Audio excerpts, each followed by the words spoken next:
Zayat, Ibáñez, Tonietti, Truco Gallo. Hola, sean bienvenidos a Truco Gallo, el podcast sobre actualidad política y económica de Argentina. Este es el episodio número 163 de la tercera temporada. Mi nombre es Daniel Tonietti, me acompañan Alfredo Cuchu Zayat. Cuchu, muy buenos días. ¿Cómo andan todos? Un abrazo inmenso para todos, todas y todes. Muy bien, se completa el equipo con Pablo Totó Ibáñez. ¿Cómo le va, Pablo? ¿Qué cuenta, Totó? ¿Cómo andan, muchachos? Buena semana para todos y todas. Muy bien. El Truco Gallo, el podcast sobre actualidad política y económica y deportiva de Argentina, capítulo excepcional, porque no nos vamos a ocupar de los Juegos Olímpicos, no es la cuestión de lo deportivo estrictamente, sino lo que encierra y todos los debates que se abren cada 4 años a propósito de los Juegos Olímpicos. El rol del Estado, el gobierno, las políticas públicas al respecto, la inversión, el reclamo de los participantes, el chauvinismo de las audiencias. La primera pregunta que quiero establecer para Alfredo y Pablo: ¿estuvieron siguiendo estos Juegos Olímpicos? ¿Qué les atrae como televidentes, como argentinos, como audiencia de los Juegos Olímpicos? Cuchu. No, a mí me encantan los Juegos Olímpicos. El problema con Japón es la diferencia horaria para hacer un seguimiento en vivo. Entonces después, cuando puedo, bueno, lo sigo y veo mucho los resúmenes. Me encanta el deporte, me encanta el atletismo y natación y obviamente las competencias por equipos. Fútbol, vóley, básquet, hockey femenino y masculino de Argentina los anoto en mi agenda. Para vos, Pablo, ¿cuál es tu vínculo con los Juegos Olímpicos? Sí, justamente estuve medio desordenado con los horarios en estos días, porque se hacía largo el tema de la madrugada haciendo más vivo con algunas especialidades, no porque haya jugado, sino porque en mi pueblo se jugaba bastante vóley y siempre muy encima del tema vóley, que fue además se volvió muy apasionante el ciclo, y también siguiendo todo lo demás. Quizás lo que menos seguí fue lo más convencional, digamos, lo que ha sido básquet, lo que ha sido fútbol. Después siempre es como una posibilidad de entrar a todo un mundo de deportes que uno habitualmente no consume o directamente ni sabe que existen, salvo en situaciones muy excepcionales, cuando surge un Meo Lance, cuando surge un Brian Toledo, cuando surge, digamos, un Pareto que pone el foco sobre un tema que en general no aparece en la mirada inicial. Por eso me parece que ahí está un poco el encanto de los Juegos Olímpicos, de poder mirar distintas cosas. Bien, está claro que a partir de los Juegos Olímpicos se genera un debate público a propósito de los deportistas, el vínculo con las audiencias y demás. Y convocamos a alguien para poder conversar, para poder dialogar. Es de la generación bronceada de un deporte colectivo. Para mí es dorada. Para mí dorada también. Para mí también es dorada, pero me refiero al bronce en el sentido que lograron una importantísima medalla de bronce en Seúl 88, que fue la primera medalla de un juego de equipo de la Argentina en muchísimo tiempo. Luego nos acostumbramos a la generación dorada del básquet y demás. Medalla también de bronce en el Mundial 1982, y es la generación que hasta ahora nadie pudo superar con respecto al vóley. Un antes y un después del vóley, después del Mundial 1982 en la Argentina. Tiene la particularidad de que participó, y es por eso que nosotros lo convocamos a Truco Gallo, que tiene una enorme experiencia. Participó de 4 Juegos Olímpicos. 2 como jugador, en Los Ángeles 84 y Seúl 88. 2 como entrenador, como jefe de la selección australiana, en 2 Juegos Olímpicos más contemporáneos, más en el recuerdo, más televisados, como fue Atenas 2004 y 2012. Como jugador profesional, jugó en gran parte del mundo y militó en las ligas más competitivas de Europa, Holanda, Italia y Francia por más de una década. fue entrenador de la Liga Italiana, de la Liga Brasilera, que son de las más competitivas del mundo, también aquí de la Liga Argentina, donde fue 4 veces campeón de la Liga Argentina, fue técnico de la selección argentina. Bueno, tiene muchísimos antecedentes y estos son algunos de los antecedentes de John Uriarte, que se suma a nuestro podcast. John, primero, muchísimas gracias. ¿Cómo estás? Gracias a ti, gracias a la convocatoria, porque, bueno, quienes nos hemos realizado en el deporte, tenemos, así como muchos de nosotros, como un impulso muy grande de tratar de expandir la potencia que tiene el deporte dentro de nuestra sociedad, que más allá de la primera imagen que podemos decir que somos un país con mucho deporte, con mucha cultura deportiva, cuando rascamos un poquito nos damos cuenta que hay muchísimo por hacer para que eso realmente sea realidad. Bien, tenemos varias preguntas, te vamos a hacer varias consultas. La primera consulta que quiero hacerte, John, es ¿qué es para un deportista de alto rendimiento y además con el elemento argentino, si es que hay una variable ahí argentina, participar de un Juego Olímpico, John? Claro, ustedes me pueden ayudar a terminar de definirlo, ¿no? Pero si pensamos en los Juegos Olímpicos, tal vez sea la expresión colectiva más alta que produce la humanidad. No sé, a ver si hay alguno de ustedes en desacuerdo con esta definición. Cuando todos los países del mundo se reúnen para un evento cada 4 años que representa el esfuerzo que de lo mejor que puede producir en una especialidad, ¿no? Entonces esto es muy impactante cuando uno ingresa a aspirar a poder llegar a participar de esto. Es como un sueño lejano, mucho más en nuestro país, ¿no es cierto? Porque son procesos muy exigentes. La idea del alto rendimiento, ¿no? Donde yo aprieto un trapo, lo retuerzo y cuando ya está lo sacudo un poquito todos los días durante muchos años. Se requiere una vocación, un perfil muy particular, ¿no? Yo creo que me gusta decir, porque tomamos la imagen del deporte como deporte de alto rendimiento, que no necesariamente es una autopista a la felicidad. Hemos visto en estos juegos un montón de casos que después a lo mejor da para resolver, para analizar de cómo deportistas de gran nivel tienen problemas emocionales, psicológicos, muchas veces para poder sostener las presiones que se condensan en ellos. Entonces uno, cuando empieza a entrar en la cadena del deporte, empieza a aspirar, y bueno, desde nuestro país es llegar a lo más alto que se puede llegar en las dificultades que tenemos, en el curso de supervivencia argentino, ¿no? Muchas veces cuando miramos que tenemos entrenadores de básquet o de vóley que les va tan bien en el mundo y que son muchos, y tiene que ver mucho porque, bueno, si uno consigue sacar la cabeza en nuestro sistema, bueno, después está preparado cuando las cosas son un poquito más fácil para producir grandes cosas, ¿no? Una gran capacidad de adaptarse y de resolver situaciones con lo que hay, ¿no?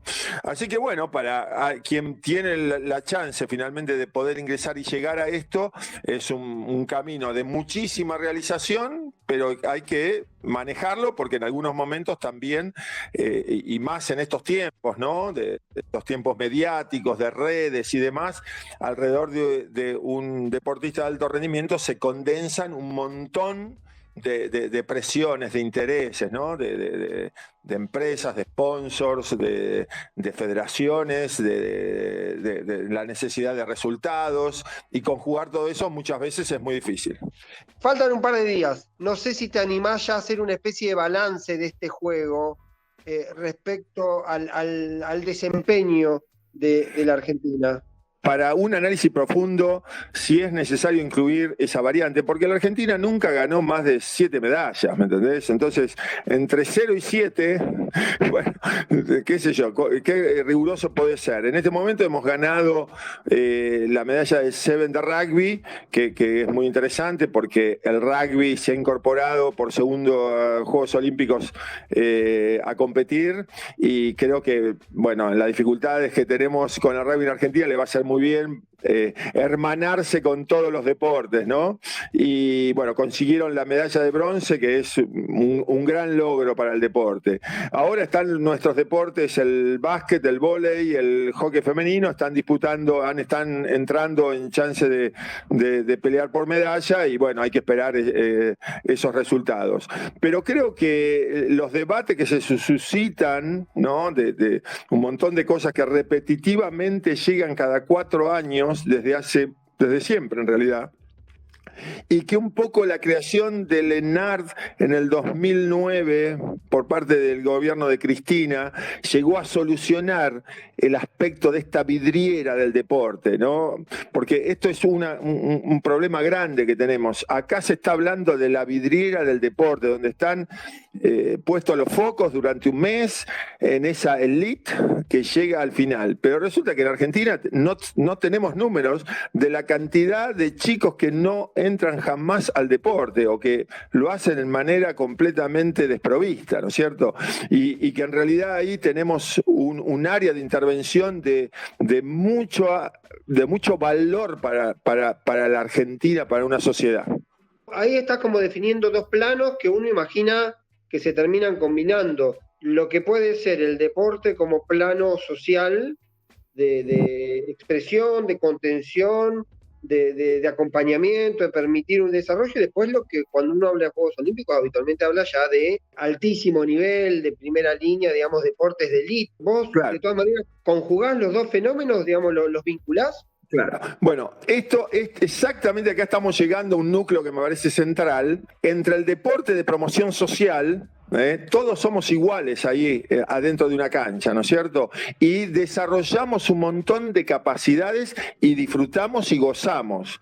También tiene que ver con la salud física y con la salud mental, con desarrollar la capacidad de trabajar en equipo, de vincularnos con otros, ¿no? Y todas las implicancias que yo juego a los 10, 12 años, situaciones que después desarrollo, herramientas que después cuando soy adulto me van a servir para mi primer trabajo, para llegar a horario en primer día al trabajo, para recibir las indicaciones concentrado en alguien que me está mostrando cómo voy a realizar una tarea, sea en un estudio de abogados o en una obra de construcción, ¿no es cierto? Entonces, el deporte tiene este potencial de promoción social impresionante y tiene el alto rendimiento. La carencia grande que emerge en todo lo que sucede cada 4 años en la Argentina tiene que ver con la necesidad de un sistema nacional que articule estas dos cosas. Digamos, en la Argentina nosotros tenemos un sistema, porque el deporte sucede como Dios nos ayuda. Algunas cosas las hacemos bastante bien, otras las hacemos mal, muchas se superponen, tenemos algunos agujeros negros y así vamos hacia adelante con este curso de supervivencia que vamos arreglando un montón de cosas sobre la marcha como podemos, y lo que queda en evidencia todos los años es la necesidad imperiosa de generar un sistema nacional que articule, que le dé el lugar a cada uno dentro de un proceso donde cada uno puede encontrar donde quiere habitar y donde eventualmente, si le interesa, puede derivar, ¿no? Del municipio, de los 1.300 municipios de la Argentina. Imagínate, tenés 1.300 intendentes, 1.300 directores de deportes, cada uno haciendo su librito a su idea, ¿no? Y cuando ahí en la acción con los clubes, con los microsistemas, con las escuelas, con las parroquias, con la unidad sanitaria en los barrios, vos podés articular esto, cumplir un rol para la salud de los adultos, de los niños. Tenemos pandemia de obesidad en Argentina y no la estamos tratando. El 40% de los chicos tienen sobrepeso hoy en la Argentina. Un detalle ahí, estaba repasando, vos hiciste la referencia al ENARD, la creación en el 2009, que después tuvo un fenómeno que fue en el 2017, aquella alícuota del 1% de lo que tenía que ver con los abonos de celulares, que era un financiamiento directo. Eso se modifica en el 2017 por una propuesta de Mauricio Macri que se votó en el Congreso, y desde entonces, si uno hace un seguimiento, ayer pedí un detalle, ha ido bajando sistemáticamente, claro, los fondos dolarizados de 44 millones en el 2017 a 34 en 2018, 23 2019 y 15 en el 2020, siempre dolarizados para entender la dimensión, porque claro, uno está hablando de esa cuestión. Ahora digo, seguramente el financiamiento y el dinero es muy importante para mantener un sistema, para sostener deportistas de élite y demás. ¿Es el único problema o, como vos decís, también hay una cuestión de método, de comprensión, de atomización de los proyectos, en todo caso a nivel oficial en los distintos niveles? No, la creación del ENAR vino a solucionar, yo te decía, esa vidriera del alto rendimiento. Le dio autarquía financiera, la capacidad de planificar a mediano o largo plazo en el deporte de alto rendimiento es fundamental, y es verdad que además los gastos son en dólares. Cuando vos llevas los equipos a competir, es todo en dólares. Cuando traes equipamientos internacionales homologados por las federaciones, es todo en dólares. Entonces, realmente ese sablazo que hizo Macri de sacarle esa autarquía, esa previsibilidad presupuestaria al ENAR, un poco lo desguazó, porque en ese ente se exigían las planificaciones a los deportes y se les daba el fondeo, ¿no?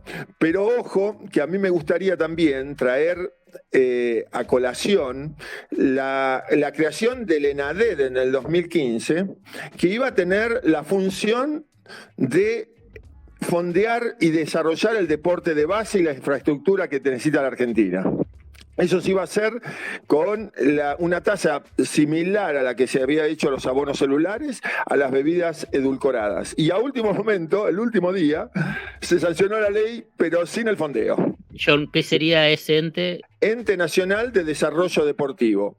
Y el Ente Nacional de Desarrollo Deportivo creaba la asignación universal por deporte por hijo. ¿Sí? El mismo mecanismo que tenemos en la asignación universal, pasando a través del club. De esa manera vos metías todos los chicos que están a la intemperie adentro de un club. Tenías que, a partir de ahí volvías a la idea de Carrillo, del primer peronismo, del carnet de salud, el control de salud. Hoy podrías revincular los chicos que han quedado alejados del sistema educativo porque llegan al club a jugar y vos los detectás ahí, los podés vincular con la escuela. Se universaliza la merienda, comemos todos juntos en un estado de igualdad de situaciones. O sea, era un instrumento realmente para dar un salto cualitativo, y bueno, eso también quedó a mitad de camino. Hay una pregunta que quiero trasladar, digamos, más allá del conocimiento que puedo tener a nivel de lo que es el tema del financiamiento, de los números, y que también en otros países no es solamente el financiamiento público, sino que también hay una comunión también con sectores privados. El tema es que vos necesitas dos planos, y ahí voy a nivel de lo que es la capacitación. Obviamente que necesitas los deportistas, pero a la vez después necesitas políticos que estén interesados en el desarrollo del deporte de base y el deporte de élite para el mediano y largo plazo, pero después también una dirigencia de cada una de las federaciones, las dirigencias también que hacen a la intervención sobre esos dos planos. En estos últimos dos puntos, digamos, tanto de la dirigencia de las federaciones como de el mundo de la política, ¿vos cómo lo evaluás? Claro. Bueno, es un tema fundamental, ¿no? Digamos, si nosotros nos retrotraemos a la primera experiencia del primer peronismo con el deporte, para la gente lo va a poder visualizar. Desde la creación de los Juegos Evitas, donde Ramón Carrillo desde la salud mete el deporte, a Perón, que ve que en el diseño de este hombre argentino la contribución del deportista de élite, y tiene el básquet de 1950, Gatica, no sé, hace un montón de apoyos a los deportistas y Argentina da un salto cualitativo. que en ese antiperonismo de la revolución fusiladora, muchos de esos deportistas van a ser perseguidos en manera increíble. Perón les da un auto Torino a cada uno de los campeones del mundo de básquet y van a tener después un montón de problemas y van a ser borrados de la tierra. A partir de ahí el deporte deja de tener un lugar de preeminencia en las políticas públicas, ¿sí? Y venimos rodando desde entonces. Se va a sancionar una ley del deporte recién en 1974. Yo, a ver, espero, no quisiera aburrirlos, pero las Naciones Unidas en el año 75 declaran el deporte como derecho de las personas. En el año 78, la nueva Constitución española, cuando sale la dictadura de Franco, incorpora el deporte en el texto constitucional. Nosotros, en el 94, reformamos la Constitución, el deporte no está, a pesar de que sabemos o creemos que el deporte es tan importante en nuestra cultura, ¿no? Y a partir de ahí, las leyes, que tenemos dos, básicamente, están completamente desguazadas, desarticuladas, y se producen superposiciones absurdas, ¿sí? Hoy la Secretaría de Deporte intenta tapar baches que no puede cumplir el ENAR de financiado. Entonces, volviendo a la primera pregunta, los protagonistas del deporte tenemos una fragilidad muy grande para meternos en la política, para ir a explicarle a la política.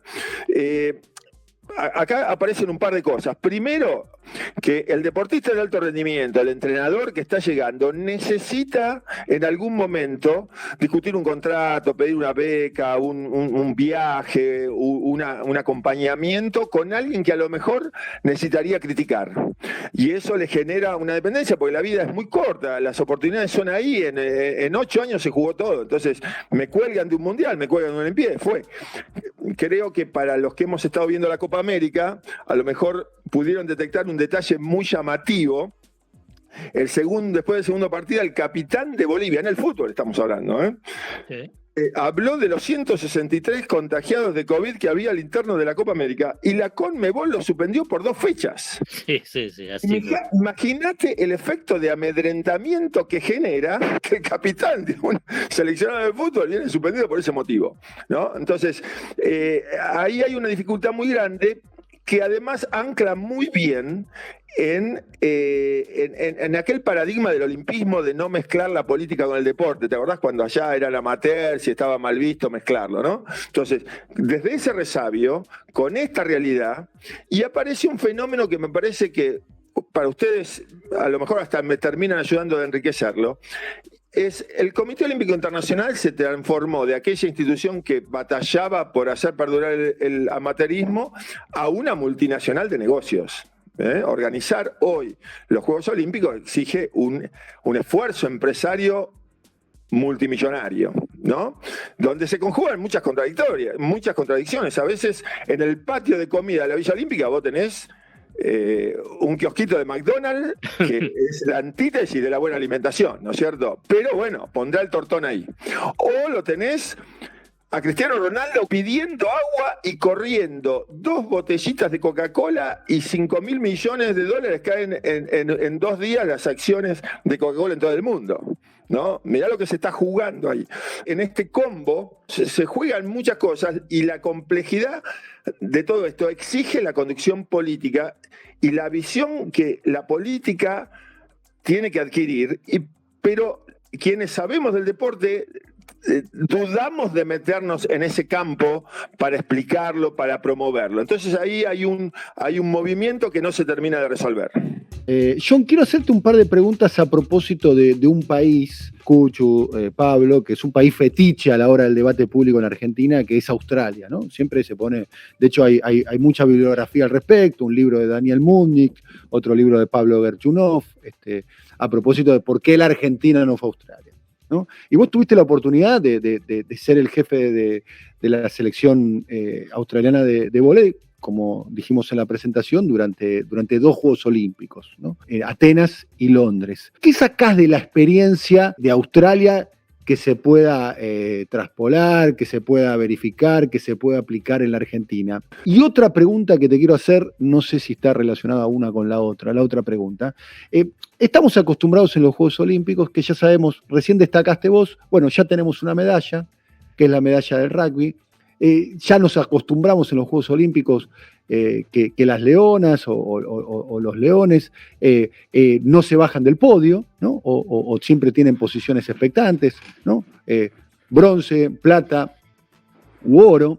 Y son dos en particular, son esos dos deportes que son dos deportes de clase media alta, son dos deportes que pueden llegar a ser masivos en algún aspecto, porque hay mucha gente que practica el rugby, mucha gente que practica el hockey, pero no son populares, y que están muy articulados con el sistema educativo y en particular con el sistema educativo privado. Bueno, gran pregunta, Australia-Argentina, sistema educativo de deporte.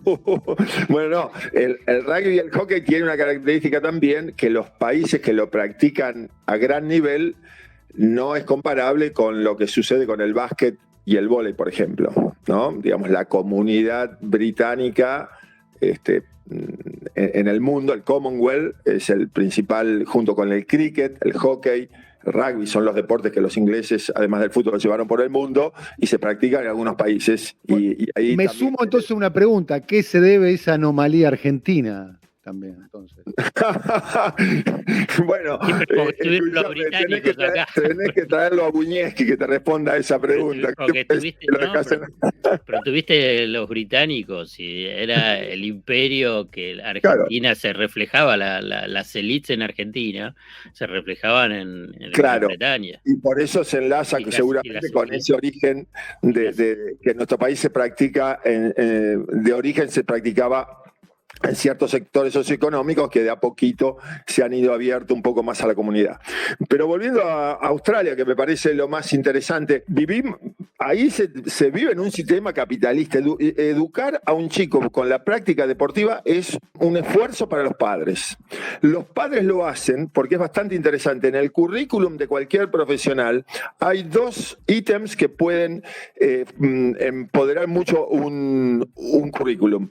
Uno son acciones de voluntariado y la otra es haber practicado deporte a cierto nivel. O sea, si vos tenés 4 ingenieros para elegir uno, el que haya tenido acciones en alguno de estos dos campos lo vas a considerar, porque sabemos que alguien que trabajó en equipo, que llegó, que tuvo disciplina de cumplir horarios, que escuchó indicaciones, que cumplió con su rol, que aprendió a trabajar en equipo, que persistió en el tiempo para conseguir un objetivo, bueno, eso va a consolidar un rendimiento profesional. Entonces, es impactante porque realmente para un padre bancar la práctica deportiva de 2 o 3 hijos es mucho dinero, ¿sí?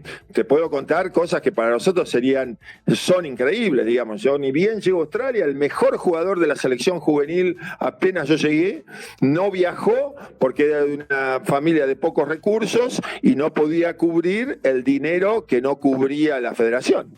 Y esto sucede en un deporte chiquito como es el vóley en Australia. Los viajes del seleccionado australiano son financiados en gran parte por los jugadores, en realidad por los padres de los jugadores, porque los jugadores son de los seleccionados juveniles y de menores, son chicos que no producen ingresos, ¿no? Así que es un mundo muy distinto por ese lado.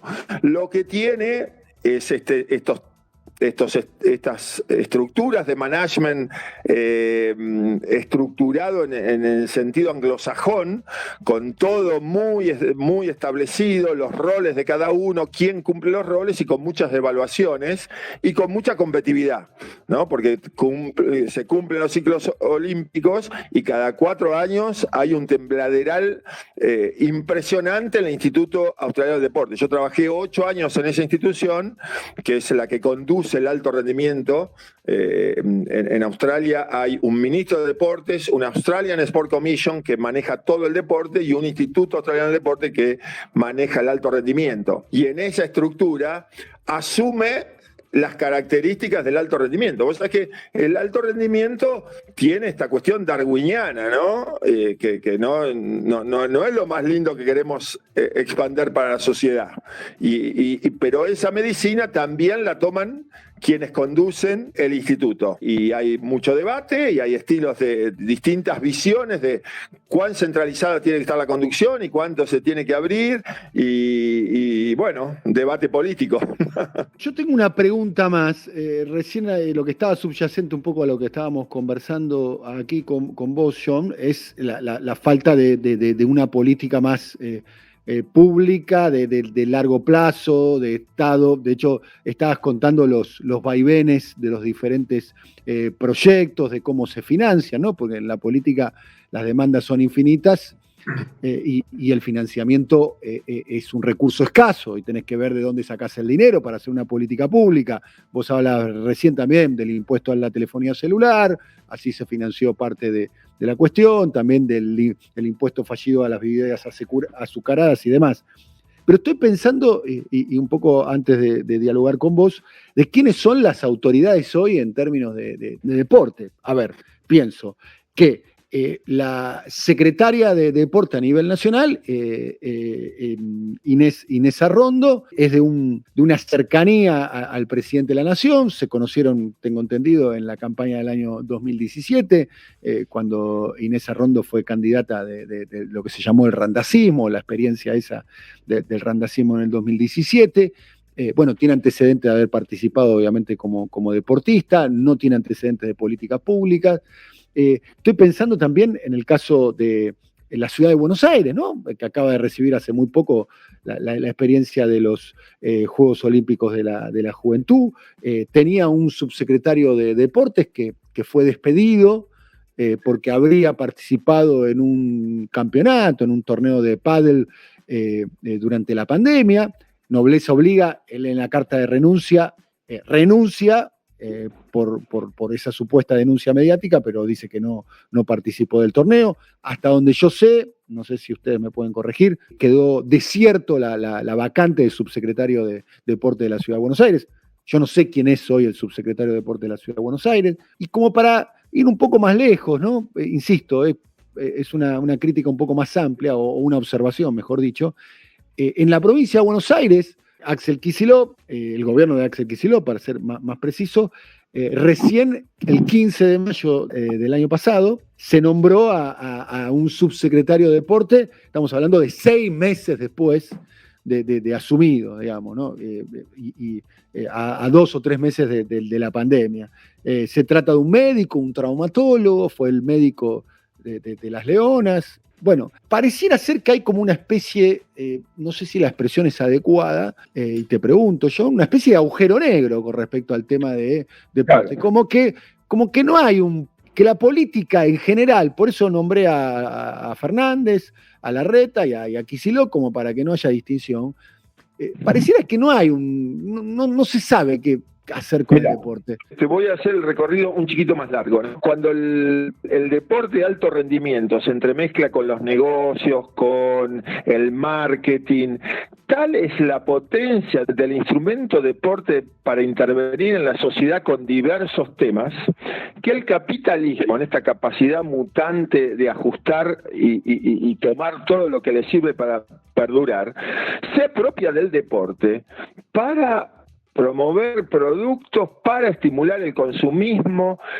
Es tan fuerte que vos tenés una agencia de publicidad en un país central que se toma una mega estrella deportiva y consigue que un chico en Jujuy, en el Gran Buenos Aires o en un barrio cerrado tome exceso de bebidas azucaradas que le hacen mal a la salud, ¿no? Entonces, esta es la dimensión. Cuando yo trabajaba a todo terreno en Azul Volley, asociar la imagen de un producto con el contenido emocional al que se tiene que comer de prepo, le interesa consumir ese producto de deporte. Entonces, a vos te gusta el equipo de vóley de Azul, te tenés que fumar Olympicus y te terminás comprando las zapatillas de Olympicus, ¿no? Entonces, el capitalismo, para promover el marketing, el consumismo, se lo tomó al deporte. Y nosotros, para promover todos los valores que enriquecen una sociedad, lo tenemos descuidado.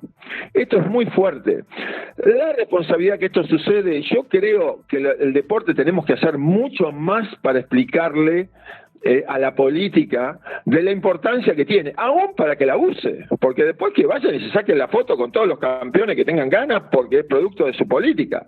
Si no fuera oportunista, si fuera una política pública, empieza a dar resultados, y yo tengo en cada región de la Argentina junto 15.000 chicos a jugar y voy y me saco la foto de los 15.000, me parece válido que se use también políticamente.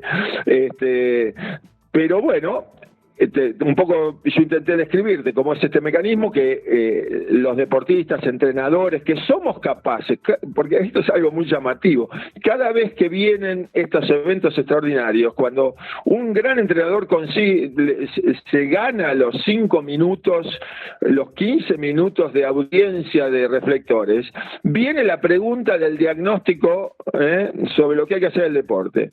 Y obviamente salen grandes diagnósticos y grandes análisis que se apagan al día siguiente que terminan los juegos y nada cambia.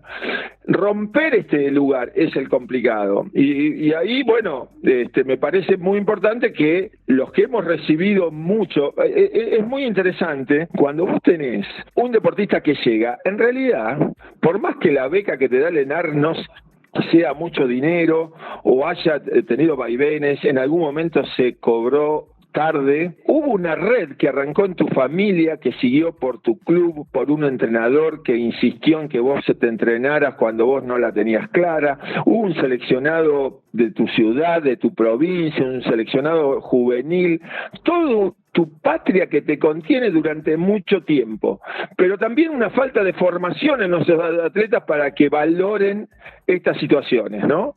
Todo este recorrido, y yo me termino transformando en un reproductor del neoliberalismo, promoviendo individualismo y meritocracia, y me olvido de todo este tejido social que posibilitó que yo fuese, ¿no? Entonces ahí hay un mecanismo que hay que intentar, que algunos desde el deporte estamos intentando, de meternos en la política, de aprender de la política, de empezar a hacer política y combinar de lo que sabemos del deporte con trabajar dentro de ese instrumento que puede transformar las cosas, ¿no? John, te agradecemos mucho el contacto con nosotros. Muchas gracias. Un lujo, John, un lujo. Muchas gracias, John. Muchas No, gracias. gracias a ustedes. Un abrazo grande. Espectacular. Bueno, hemos terminado un capítulo atípico de Truco Gallo, hablando de política, pero de política deportiva. Reflexión final comparto con ustedes. A mí siempre me pareció muy exótico. No sé qué opinan ustedes. Y la verdad que no sé si se aplica en otros lugares del mundo, que en términos burocráticos el turismo vaya al lado del deporte. Turismo y deporte. No sé qué relación directa hay entre no sé, las cataratas del Iguazú y la gimnasia artística o las ballenas de Puerto Madryn. Ninguno, no tiene ninguna relación. Es muy difícil de entender. ¿Se entiende lo que quiero plantear? No es una chicana, digo. No, es que no tiene ninguna relación, Dani. ¿Y cuál es la razón por la cual históricamente van juntos? Hace mucho tiempo, y no es este gobierno, es el anterior. Bueno, recuerdo Scioli, y antes de Scioli también.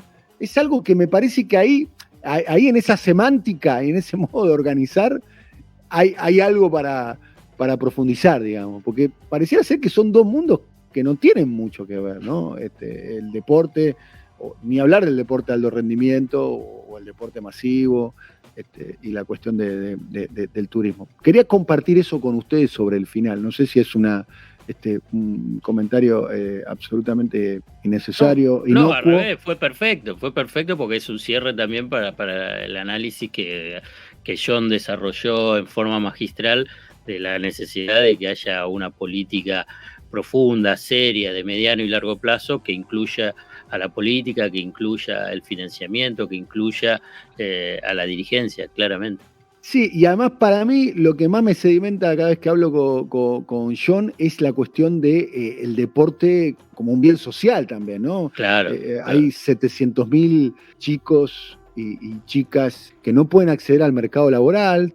Acaba de salir hace días atrás una nota en página 12 de tu amigo y compañero Rulo de la Torre sobre el tema de la desocupación juvenil en la Argentina, y los números son alarmantes.